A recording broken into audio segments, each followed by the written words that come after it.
Welcome, Rahul. Thanks so much for coming. I really appreciate it. I was wondering if you could tell me a little bit about TRM Labs.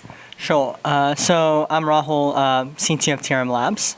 What we do is we trace cryptocurrency fraud for financial institutions.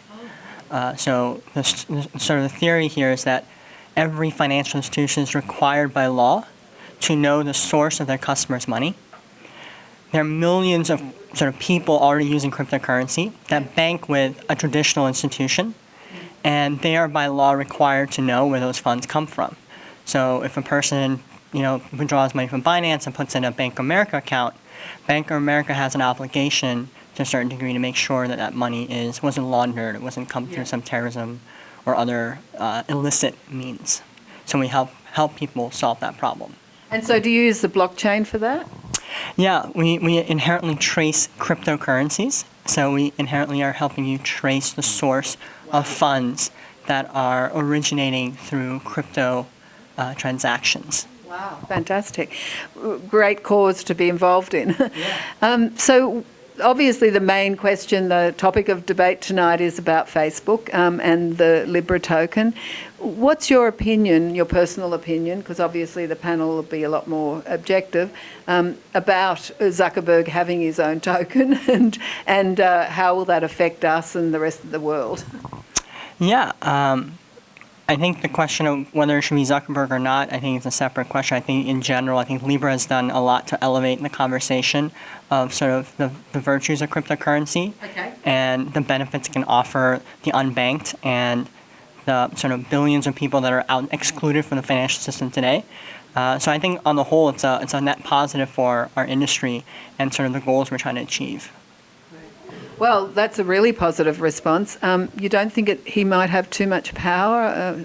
I mean, already Facebook's been exposed. I don't know if you saw the documentary, The Great Hack, and that just shocked me. I mean, I've always known that not to trust Facebook and put anything private on it.